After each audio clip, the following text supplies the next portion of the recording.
What happens when a young cashier helps a struggling old woman carry groceries? Not knowing she's the CEO's mother? Brayden Bell stood in front of a row of monitors in his home office, arms crossed, his jaw tight. He'd built this small grocery chain from scratch over 15 years ago, 5 stores scattered across 3 towns. It started as a single corner market with his brother before he passed. Now it had hundreds of employees. But lately, something didn't feel right. Sales at Store 3 had dipped for 4 straight months. Complaints from customers had crept in: rude staff, long lines, expired items still on shelves. He'd asked the store manager, Derek, about it twice. Both times, Derek had brushed it off. "People always complain," Derek had said with a fake laugh, "but they keep coming back. We're fine."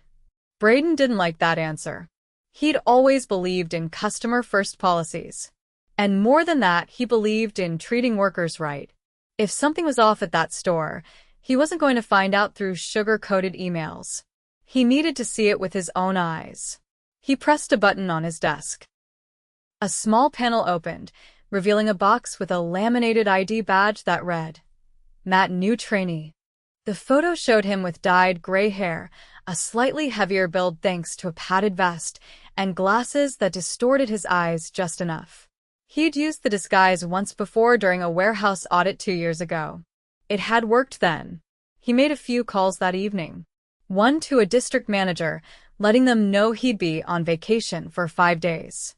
Another to HR, asking them to process a fake new hire under the alias Matt. Nobody at Store 3 had ever met Brayden face to face. It was a corporate store, and he rarely visited locations unless it was the grand opening. He preferred to stay behind the curtain. By Monday morning, Matt clocked in at Store 3. The break room smelled like burnt coffee and cleaning spray.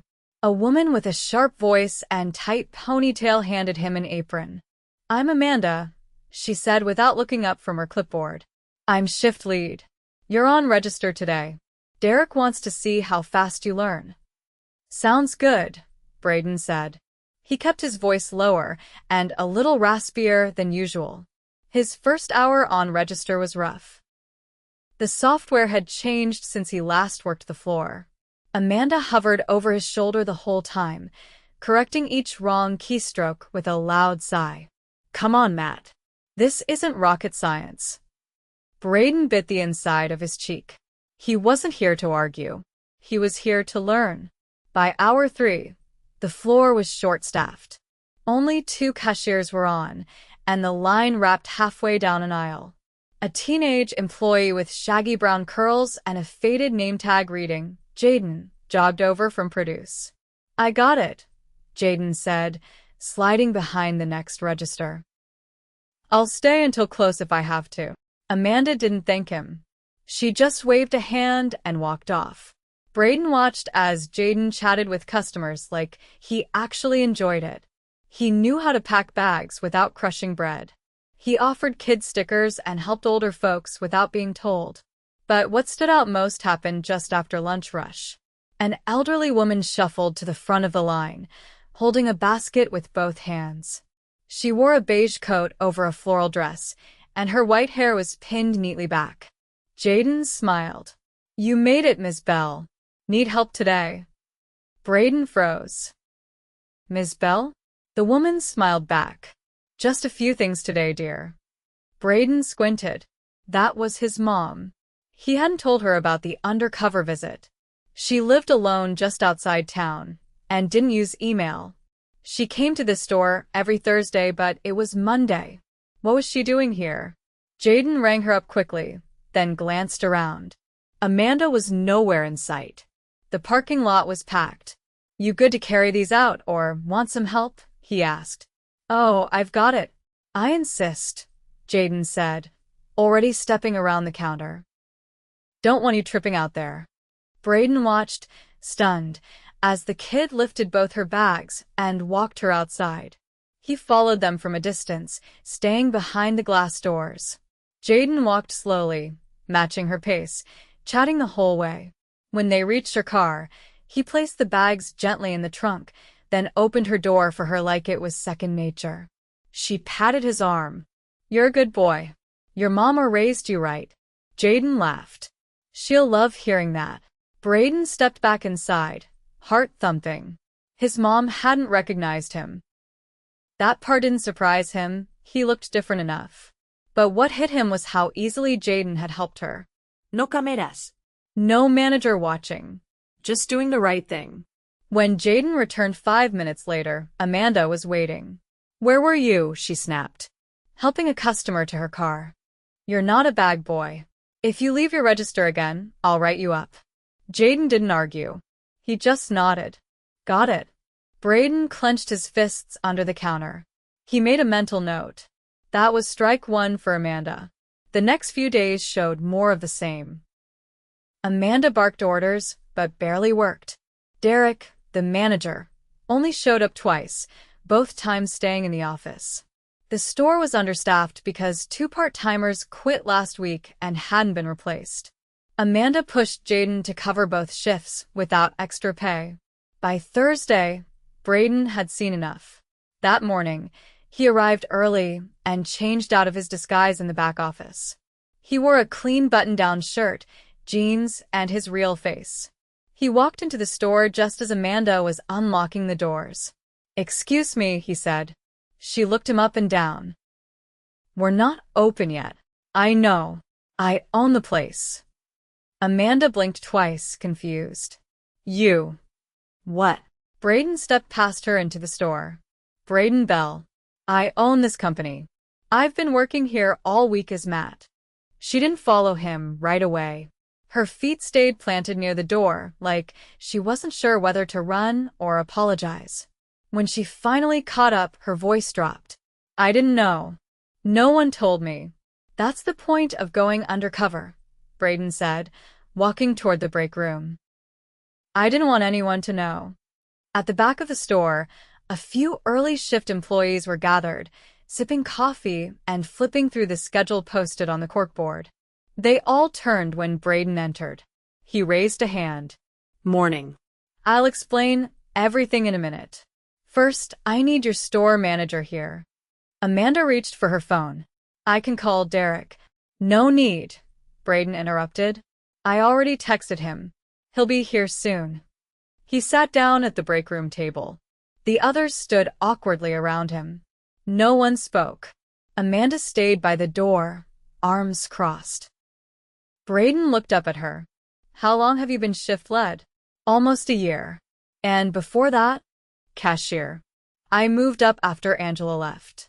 He nodded, then turned to one of the employees near the coffee machine.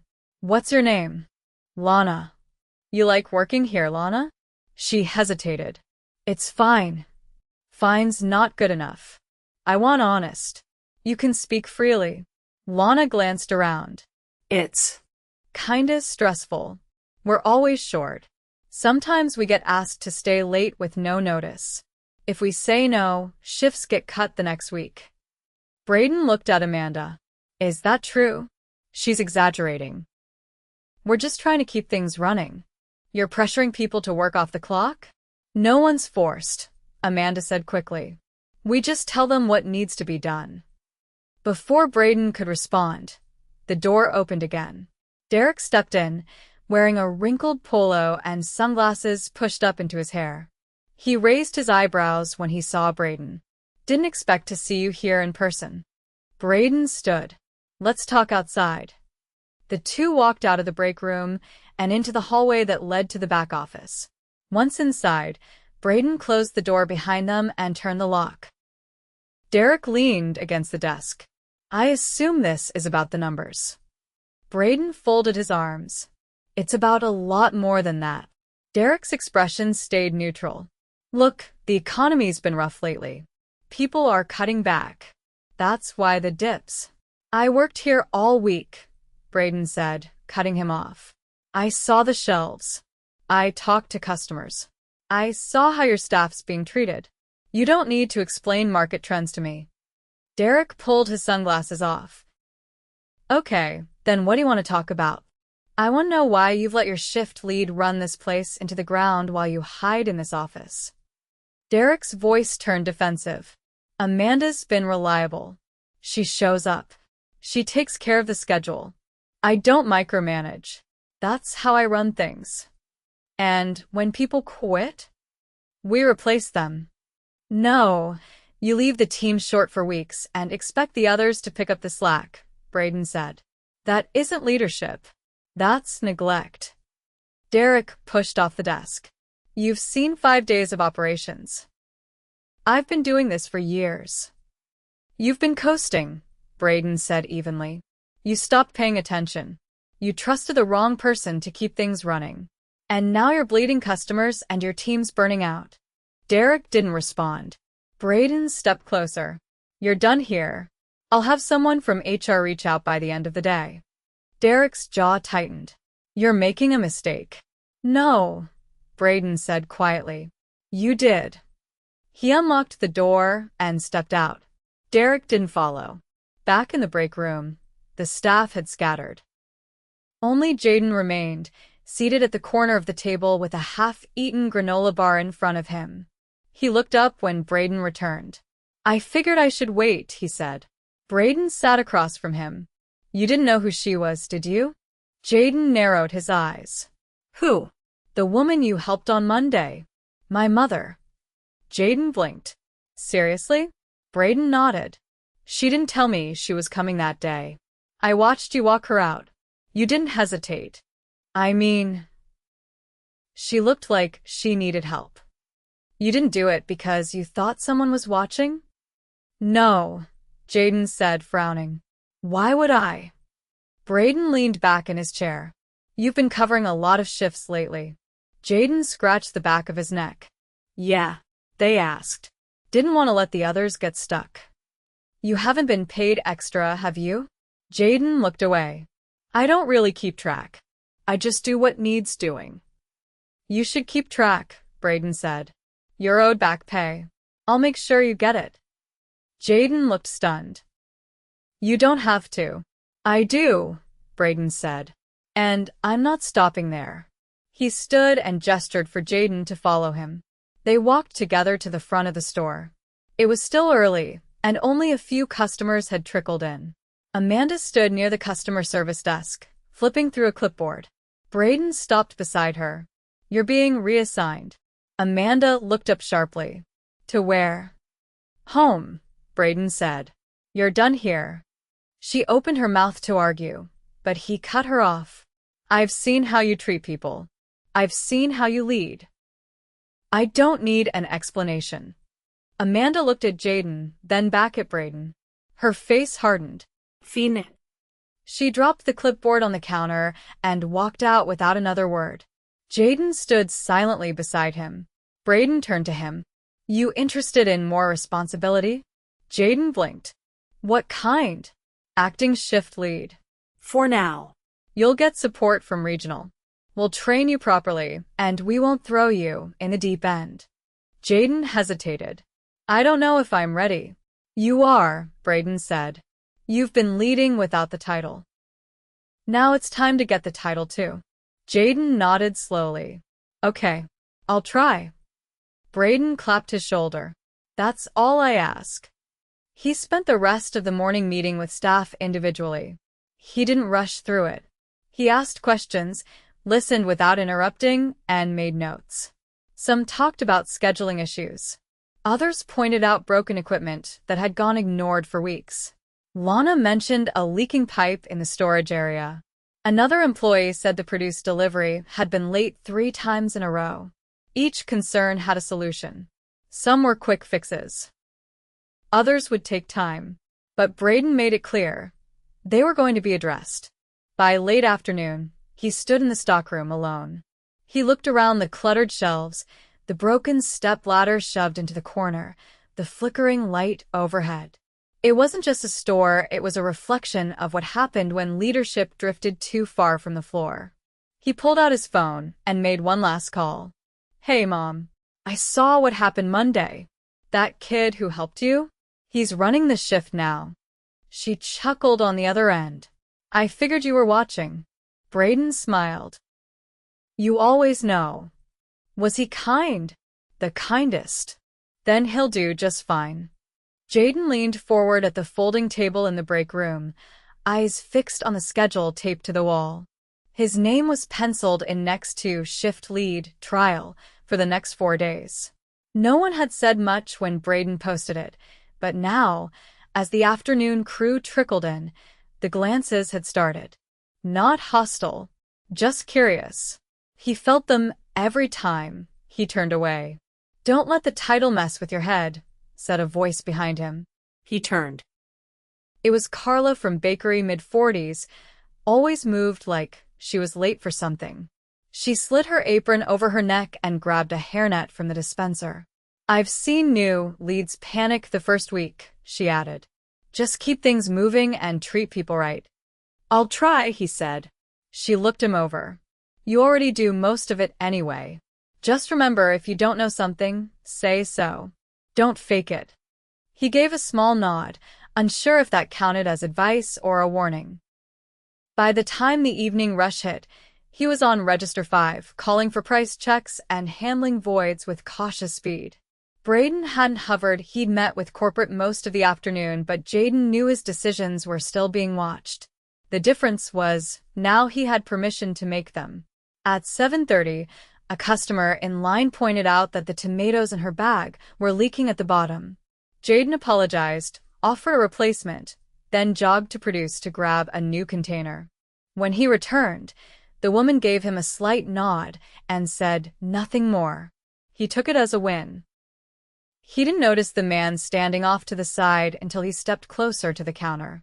Tall, tan jacket, clipboard tucked under one arm. Jayden thought he looked like someone from inventory, but the man didn't ask about stock. "You're the new shift lead?" Jayden straightened. "I guess so. I work with operations at corporate," the man said. "Name's Will. I'm here to observe, not interfere. Just keep doing what you're doing." Jayden nodded again, but his stomach turned slightly. Being watched was different when the person had an office 5 floors above yours. The rest of the shift passed without incident. He closed out 3 registers, double-counted drawer totals, and made sure the closing crew got their sections signed off. Carla gave him a thumbs up as she left. No one else said much, but no one complained either. By 10, the store was quiet. Brayden reappeared near the front, jacket folded over one arm. "You still upright?" he asked. "Barely." Brayden motioned toward the office. "Walk with me." Jayden followed him past the empty aisles. The lights had dimmed automatically, leaving long shadows between shelves. They stepped into the back and closed the door. Brayden sat on the edge of the desk, not in the chair. "How'd it feel?" "Honestly, like I was guessing half the time." "That's how most people feel their first week in charge." Jayden rubbed the back of his neck. "I don't want to mess anything up." "You didn't," Brayden said. "You showed patience with customers, kept the team moving, and didn't ignore problems. That's more than I can say for the last 2 people who sat in that chair." Jayden hesitated. "Can I ask something?" "Go ahead." "Why me?" "You could have brought in someone from corporate. Someone trained." Brayden leaned forward slightly. "Because you didn't wait for permission to do the right thing. You weren't performing for cameras. That's what I need here, someone who leads without a spotlight." Jayden didn't know what to say, so he just nodded. It wasn't the kind of compliment he was used to. Brayden stood. "I'll be back on Monday. Until then, you've got support from regional. Call if anything feels off. And don't try to fix everything in one night." Jayden walked out of the office with the feeling that he'd been handed something fragile. Not just a title, but trust. The next morning, he arrived early. The opening crew was already unlocking the dock doors, and the delivery truck had pulled in 10 minutes ahead of schedule. Jayden stepped into the receiving area and found the driver swearing under his breath, staring at the jammed dock plate. "Been stuck since last week," the driver muttered. "No one told maintenance." Jayden crouched beside the mechanism, but didn't touch it. "Can you back up and realign? Might shift the pressure." The man nodded and returned to his cab. Jayden flagged Carla down as she passed the back room. "Can you grab a pallet jack? We'll need to repack the dairy if the delay goes past 20. She didn't ask questions. She just moved. By 9, the dock had been cleared, the dairy shelves were restocked, and the only sign of the hiccup was an extra checklist clipped to the backroom door. Jayden didn't mention it to Brayden when he called for a midday update. He figured if it had been a disaster, it would have made its way to the top without his help. But not everything was smooth. At the 2 o'clock check-in, one of the newer cashiers, Devin, pulled him aside near the time clock. "Can we talk?" Jayden nodded, and they stepped into the small hallway by the employee lockers. "I got my schedule," Devin said. "I'm on 5 closing shifts next week." Jayden frowned. "That doesn't sound right." "It's not. I told Amanda I can't close more than twice a week. I've got school." Jayden pulled out his phone and opened the schedule app. Sure enough, Devin's name was listed 5 nights in a row, all past 10. "I didn't set this version," Jayden said. "I'll fix it." Devin exhaled. "Thanks. I didn't want to make a thing out of it." "You're not. It's already a thing." An hour later, Jayden sat down in the break room and rebuilt the schedule from scratch. He didn't copy old patterns, he started fresh, balancing coverage and availability as best he could. When he posted it, he added a note underneath, revised to reflect actual availability. "Come see me with issues." Before he left for the night, 4 different people thanked him. Quietly. Almost like they didn't want to be noticed doing it. On Friday, Brayden walked in just after lunch, carrying a black notebook and a plain manila folder. He didn't head to the office. He walked the floor, stopping to check the date tags on the meat counter, chatting briefly with the woman restocking paper towels, and finally circling back to the front. Jayden was helping a customer with a return, but Brayden waited patiently by the service desk. When they finished, he joined Jayden by the doors.